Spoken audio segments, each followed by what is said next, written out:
Okay. Whew, I'm tired already.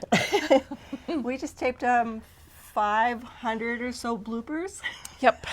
We're good at the bloopers. Now we should do the real thing. We should do the real thing. So I am here at Cherrywood Fabric in Baxter, Minnesota. Yes, which is also Brainerd, Minnesota. Yes, it is. I looked it up on the map. Yeah, most people are like, where's Baxter? Yep. It's Brainerd. And this is Carla Hi. Overland. She is the owner of Cherrywood Fabrics. And if you have been watching the previous episodes on my YouTube channel, then you will have already met Carla, because we met for the first time in Colorado at the Jane Sassaman Clinic at the Estelle Center for the Creative Arts. And since I'm doing a lot of faces, I said to Carla, do you have a bundle of skin tones? Yes. Carla said, I can make one. Just for you. just for me and just for you. So that's why I'm here today. And we're going to put that together. But first, we're going to take a bit of a tour of Cherrywood Fabrics so you can see how cool it is here. And maybe you'll want to come and visit as well. Oh, I would love that. Yep, we're open Thursdays and Fridays, 10 to 4. And this is the Cherrywood showroom. So everything behind me is the bundles that we put together. Everything is hand dyed right here in the studio. Washed, pre-washed, washed, dyed, washed again, pressed, cut, folded, banded, packaged into these beautiful gradations. So I'm holding an 8-step bundle, and I call it 8 steps because I formulated the dyes to how do I get from a deep dark purple to this rust. And then on paper, mathematically, I do it in 8 steps. So these are yard pieces, and then the same collection would be available in half-yard pieces or fat quarters, so fat quarter bundles. So this whole wall is just full of yummy colors. Bundles. I'll be, what's her name? Vanna. Vanna. That's it. And it's not, it looks solid.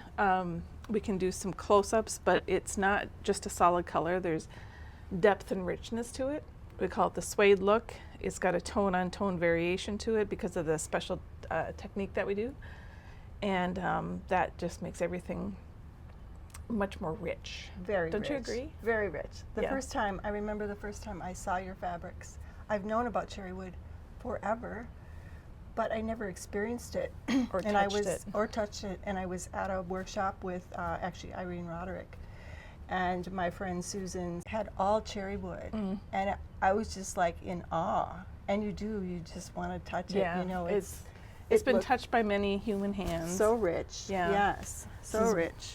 And the colors are unique. So it also mixes with other fabrics, like your fabrics. And Yes. it's really nice to mix a solid in with some printed commercial fabrics too. Yes. That's what I've been doing. Yeah, and Yeah. your stuff is gorgeous. Yeah, this adds, it's interesting because at first, you actually, I think, were with me at the workshop when I bought my first bundle from you. And then I went back to my other fabrics that are from my stash. They're all different manufacturers mixed in, fabrics I've designed for different companies over the years. And I was just like, oh, it's like your fabrics raised the level just somehow, I don't know, visually and tactily. It was just like, wow. Well, it Because can kind of be like the glue that pulls all the other parts, and it glues them together with just gorgeous color and the texture too. yeah, I'm working on a new quilt right now, and I have a bunch of dark piecing and light piecing and a panel. And I was thinking, oh, I know, I don't have the blocks sewn together yet, but I'm just like, oh, I want to use strips of cherrywood in between each of those blocks that will help tie the panel to the fabric. Oh, I can't wait.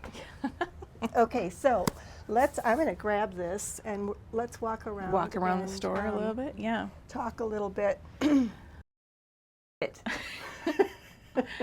So I also design patterns because I'm a graphic designer by trade, and this is my wall of patterns. I'd like to design to match the packaging. So I will design like this is Nodak Winter, it takes 12 colors, 12 fat quarters. So you can get a packet of 8, add a packet of 4, and design your own color palette. And I just designed a whole line of succulent applique designs because I'm in love with succulents. So there's 12 different succulents. I've sized them in 3 different sizes so you can grow your own garden. So this corner kind of talks about our Cherrywood challenge, which we have been doing for 11 years now. And I wanted to do a challenge that was unique to Cherrywood. So I limited the size, the color, and then pick a theme every year. And this is open to anybody. It's a small art quilt contest, basically. And we started out with Wicked on Broadway was the first theme. And I had just 4 colors, 3 shades of lime and black. And people could buy the fabric. This is what the bundle looked like. And this is the results of what they came up with. And they were allowed to add accent colors, but they basically had to stick with just that palette. So I thought I would get maybe 25 entries, and we got 119. So then I realized, oh, we're on to something here. And our next challenge was Lion King on Broadway. And this was a great experience because I got to work and get permission from the Disney theatrical group. Had a couple trips to Broadway. Got to hang some of these quilts in the theater. Just a great experience and great exposure for quilting in a non-traditional venue. So that's kind of been my goal, is to show these quilts wherever I can to educate people that there's so much more to quilting than what a lot of people envision in their heads. You'll often notice that my hair is an interesting color. So I try to dye my hair to match the challenge. And the Abyss Challenge just started traveling in a couple months ago, and it'll travel for all of 2026. So my hair has been this aqua teal color to match.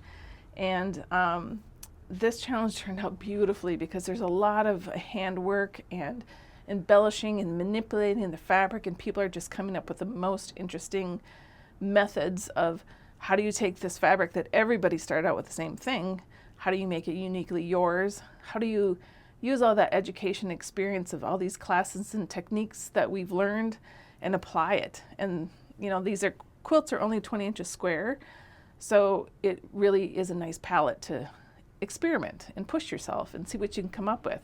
I guarantee you will surprise yourself. I guarantee. So we also publish books. My husband is a photographer, so he photographs all the quilts, gets them all cleaned up and color corrected. And then I design the books, and we also include the artist statements, which is really interesting because there's always a story behind the quilt. So these books are great to be able to read the artist statements. So when you enter the challenge, you make the 20-inch square quilt, you upload it to our website, and then we have a panel of jurors who choose 225 quilts, which is a lot. And the reason we get to keep so many is because we divide it into 3 trunks. So some of the quilts can be shown on the East Coast while some are shown on the West Coast, and we keep those collections busy for an entire year. They're always hopscotching from show to show to show, and people just really enjoy them. Our latest, Poppy, is just finishing up its tour, so we thought.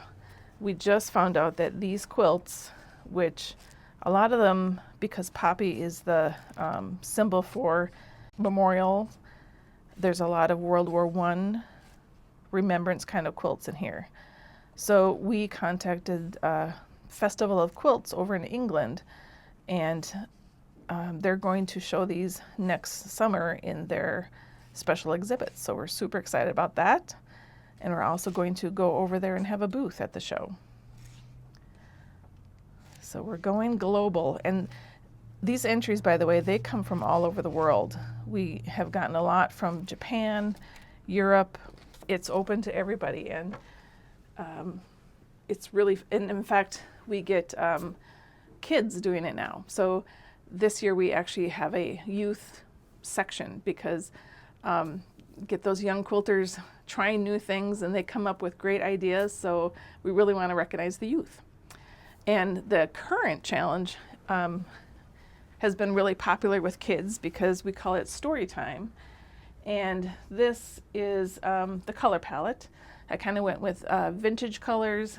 I'm a kid from the 60s, 70s, late 60s, 70s, and I grew up with like Frog and Toad and Goodnight Moon, and just there's a certain kind of feeling that we all remember, like those certain books, those certain stories that you couldn't read them often enough. And so this is the color palette, available in fat quarter bundle or half yard. Some people don't want to run out, so they get the big bundle.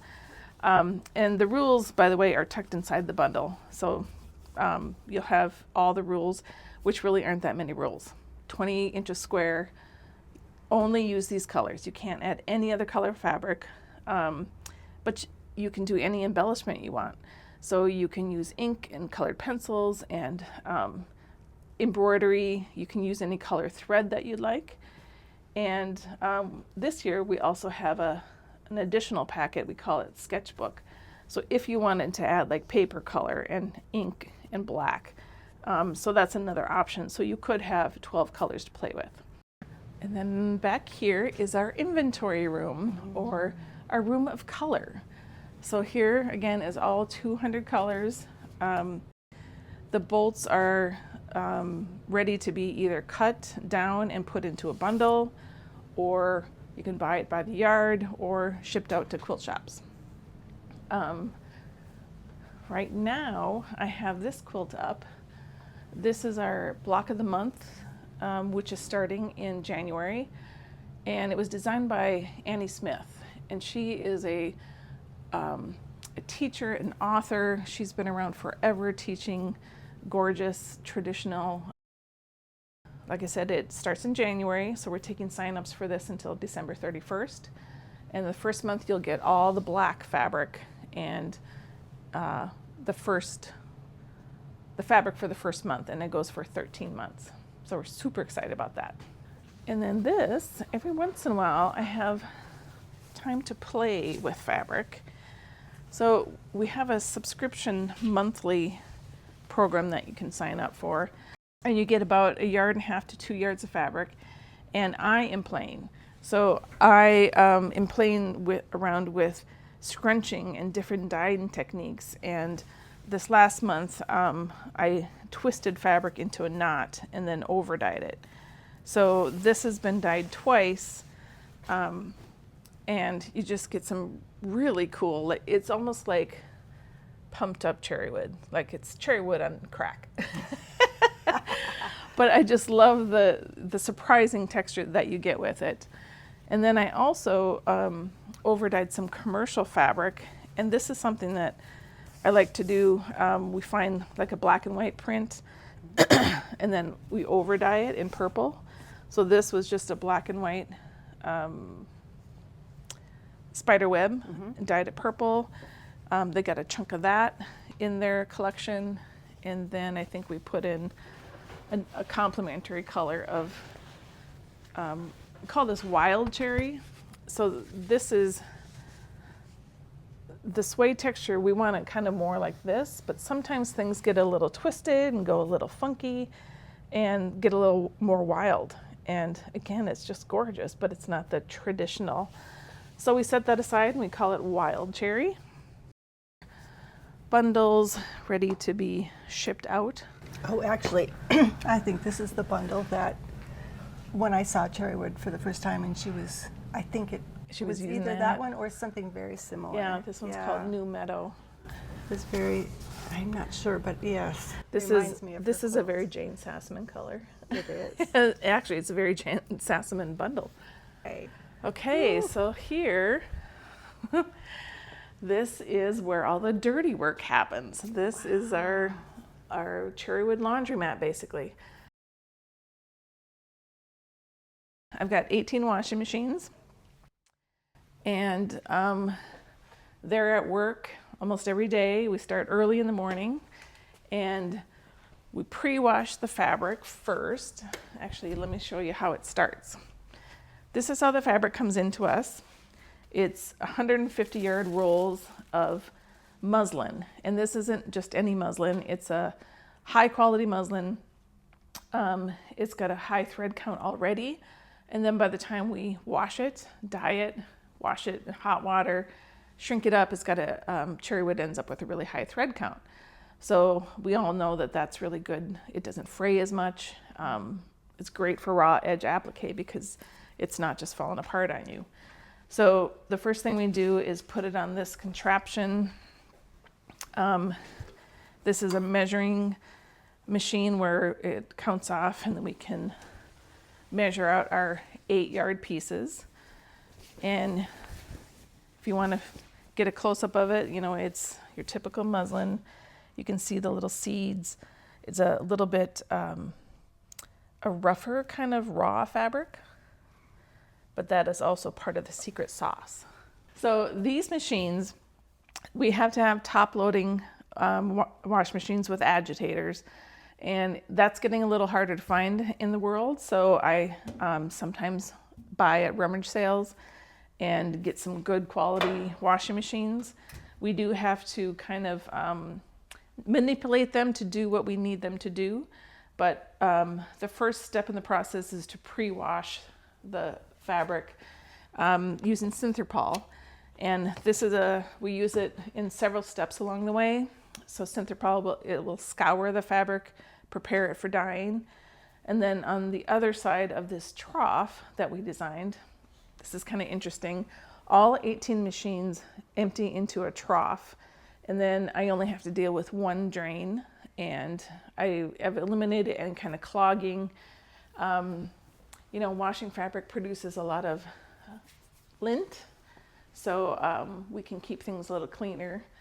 And then this side of the bank of machines, these are newer machines with larger capacity, so we can get 8-yard pieces in here. We can stuff it really full.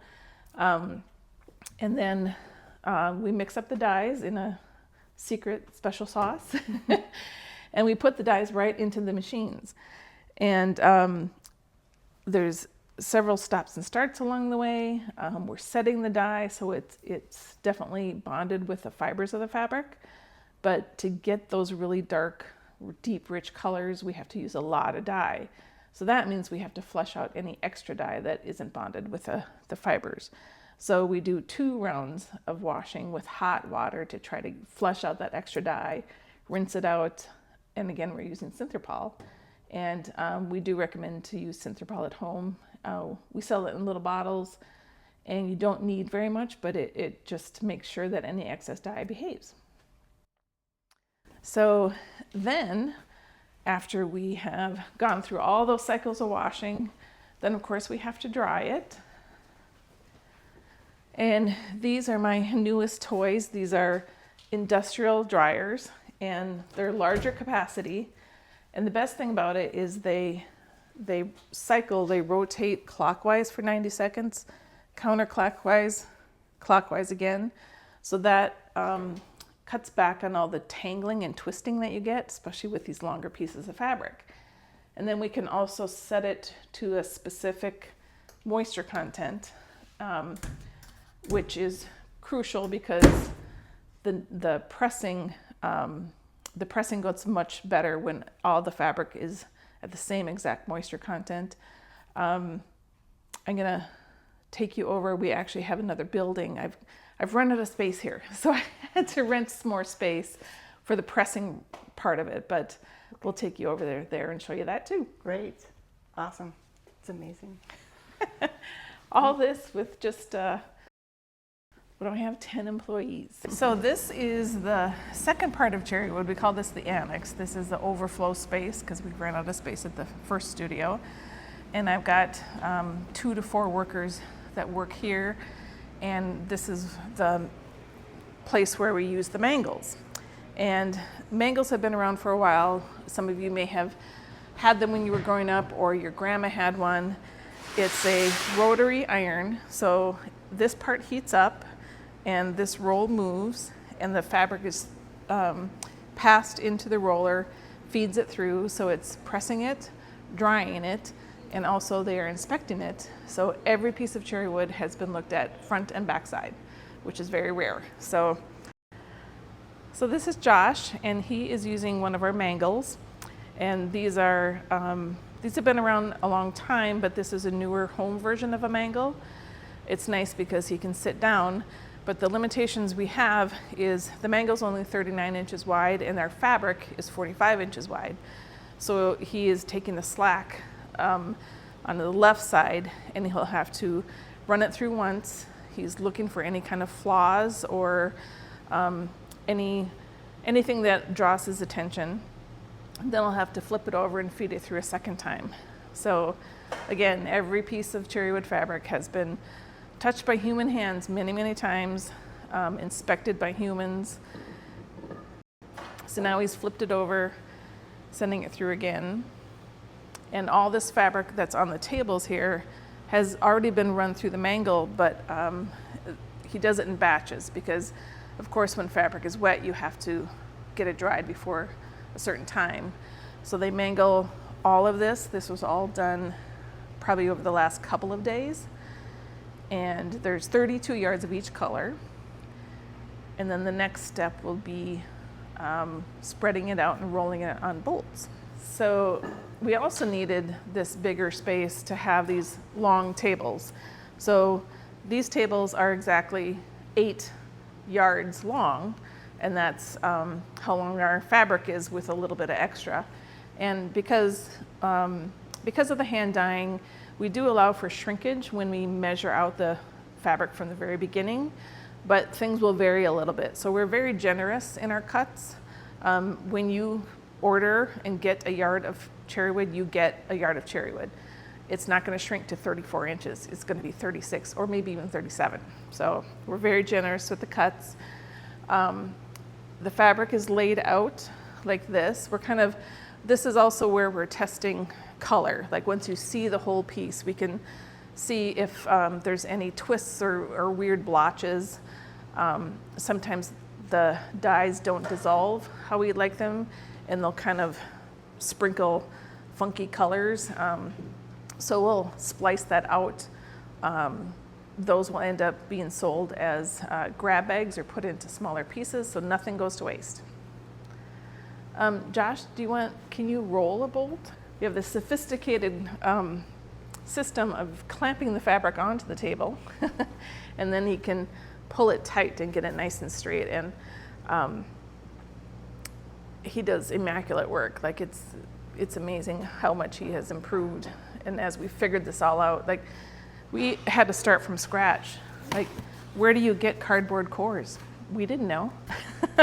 So we had to search for something to roll it on and find a place to do that and make our own stickers. We had to do a minimum order, so we have 5,000 cardboard bolts that we had to order all at once. We had to figure out spacing. These tables used to be at the old place, but there was no room to walk around them. So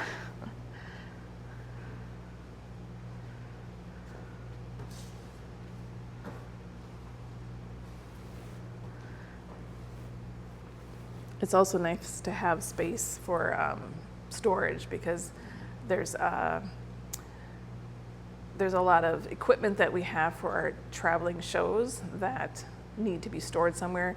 We travel about once a month to a quilt show, but all the tables and setup equipment and that has to be stored somewhere. A few years ago, I did purchase a cargo van. We used to ship our fabric and all of our setup equipment by freight, and after losing a pallet a couple of times and going through that stress, I said, no, I want to know where my stuff is at all times. So I started renting cargo vans and driving myself. And then I spent so much money on rental, I decided I could have bought a van myself. So I purchased a van. So yeah, when people see just everything that goes into this, and everything is hand ripped and hand cut and hand you know, yes, we have washing machines, but that's about the only help that we have. That's amazing. Very labor intensive. And it's a labor of love. Like, you know, we get to know these colors, and we get to know the quality that is expected of Cherrywood. So, and then back here we have some tables set up. He'll also do folding and packaging here. These are these have been cut with a electric rotary cutter, because you can cut through several layers, so they can layer all, like this is a 12-step bundle, cut them all at once so they're nice clean cut, measured perfectly, and then the next step is to fold each color. Each color actually gets a label of what color it is within the bundle, then put the strap on, and then each bundle is named.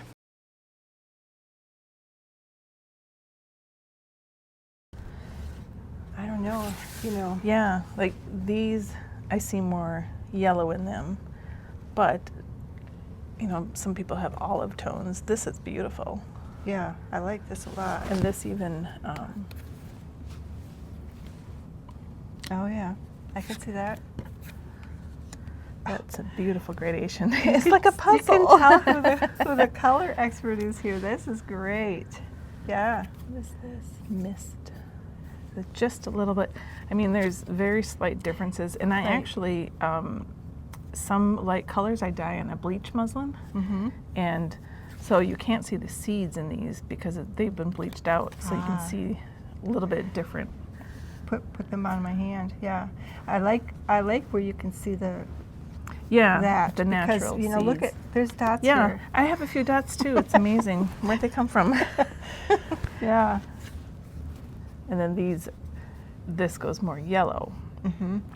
A few of these I actually was, I was looking at like my nail beds and matching myself. Yes. Yeah. Well, I think this is fantastic. Isn't now, that great? if we do a 4, I mean, I would like to put the numbers up for all of these on my website with a link to them on your site. Okay. Or on, I mean, I say on my web. I guess I could do it on my website and on YouTube as well. But then when they order, they would have to order a half a yard? Yeah, we do half yard minimums on our website. Okay. I do have some shops that carry all the colors, and you could check. Okay. Customers could go to their website, 'cause sometimes they do smaller cuts. And check that, but yeah. Cherrywoodfabrics.com does half yards. Half yard minimum. Okay. Okay. So this is a yes, and I think 5 is actually, if you were going to take you had one said out, 4 before, I think but 4 is a nice number to work with. If, you know, because we're on the way I do faces, if we have too many, it gets more complicated. Of course, it gets more realistic. right. But it so gets it's more a trade-off. complicated. And so I like to keep it a little simpler for people. And sometimes I only use 3, and sometimes I use 4. But, you know, once you get rocking with this, and if you like the method that I'm showing, the more the merrier. Right. Right? So, Yeah, and it also kind of depends on what other fabrics you're mixing it with, right? Right. And if you want a certain ethnicity, like yes. here's all the golden tones, and we can get into the dark browns. Is that the same as this? No. Yes. Yep. Yeah. Okay. Yeah, and I will say for the suede look and the typical look of Cherrywood, the darker the color, the more of that modeling you'll see. Okay. Because there's not as much, you know, it's so Yeah. light, but you'll still see a little variation, Yeah. and it's still going to look so much richer than a commercial woven solid. I did notice when we walked by the black bolt before, I noticed that I could see in the black more modeling, Yeah. or, you know, Yep. you could really see it there. So I get what you're saying. Yeah, and in browns, especially in these earthy colors, they just, Yes. you just Nice. want to touch them. So how many would you say you have altogether? whatever I see Here, here. yeah. Okay, so 2, 4, 6, 8, 10, 12, 14 colors. 14 colors, That's yeah. That's a nice collection. Mm-hmm. Okay, well, very good. I think this is going to be exciting. Yeah. So we actually ended up with 15, and these are the final swatches. They are available at cherrywoodfabrics.com, and I will leave a link here for you for your convenience. While we watch Carla cut yardage for me to take home to play with, I just want to take a minute to say thank you very much for watching. I know this was a bit longer than typical, but I hope you enjoyed it and learned something. I learned a lot from this tour, and I hope you'll visit Carla's site. I'll have the link for you here at the end. And like always, thank you for watching. Please share and subscribe if you haven't, and all those good things. And I will see you next week with a lot of faces, hopefully. I'll be making faces all week.